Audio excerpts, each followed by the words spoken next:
ही साथ मनाई जा रही है 150वीं जयंती, उसको भी आपको याद रखना है। तो जो झारखंड है वह बिहार से अलग होता है। कब अलग होता है? तो 15 नवंबर को अलग होता है, इसको आपको याद रखना है।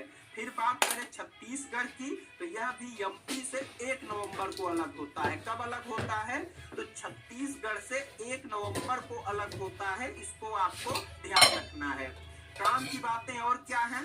अगर किसी जो संसद है वह किसी नए राज्य का निर्माण कर रही है, उसके नामों में परिवर्तन कर रही है, तो आप यह बताइए क्या उसको संविधान संशोधन के तहत रखा जाएगा? पहला प्रश्न। अगर वह किसी नए राज्य का निर्माण कर रही है, संशोधन कर रही है, तो संविधान के किस भाग में वह परिवर्तन करेगी? इन दो प्रश्नों का उत्तर कमेंट बॉक्स में आपको देना है।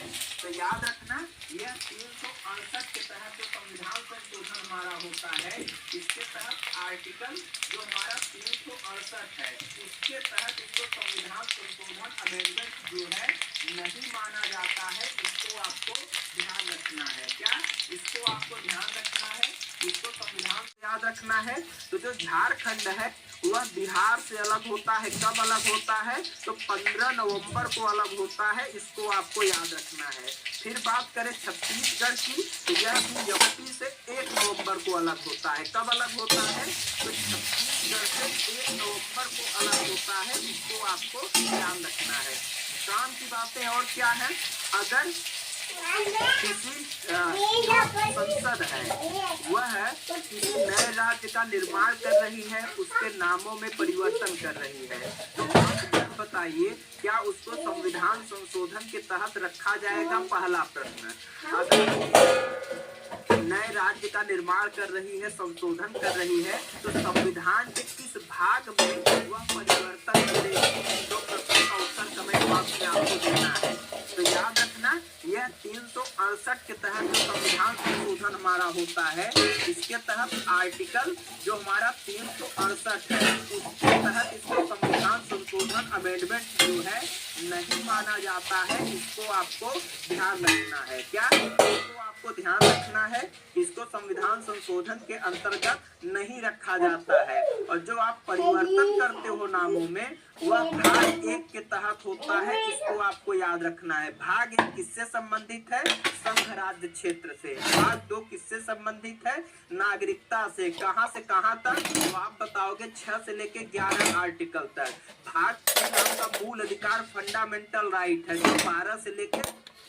तो मार्केट का हाल देखें तो कुछ एक्सपर्ट्स बोल रहे हैं कि मार्केट लेकिन कुछ एक्सपर्ट्स का ये कहना है कि इस तक है। भाग 4 कहां से कहां तक है? 36 से लेके 51 तक, जिसको आप डीपीएसपी कहते हो। और 4 तक का आपका मूल कर्तव्य है फंडामेंटल ड्यूटी। भाग 5 क्या है? तो आपका फिर संघ वाला पूरा क्षेत्र आ जाएगा, तो उसको भी आपको रिवाइज में यहाँ करवा दिया।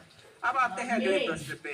प्रश्न पूछा जा रहा है कि 1500 ईस्वी में पुर्तगालियों द्वारा भारत का प्रथम यूरोपीय कारखाना जो है किस शहर में स्थापित किया गया? इसका उत्तर करना है। जितने भी मित्र हैं सबको धैर्य के साथ बने रहना है और उत्तर देते हुए चलना है, तभी मजा आएगा। तब समझ आएगा कि आपकी तैयारी का लेवल क्या है और आपको कैसे और तैयारी बेहतर करनी है। ठीक है, चलिए। तो यहाँ पे आपसे क्या पूछा जा रहा है कि पुर्तगालियों द्वारा प्रथम यूरोपीय कारखाना कहाँ बनाया गया? In which among the following cities in India the first European factory was built by the Portuguese 1500 AD? या आपसे पूछा जा रहा है क्या वह कोझिकोड है, या वह गोवा है, या वह सूरत है, या वह कालीकट है? कहाँ पे है? इसका उत्तर सभी मित्रों को करना है। जितने भी मित्र हैं सभी मित्रों को उत्तर इसका करना है।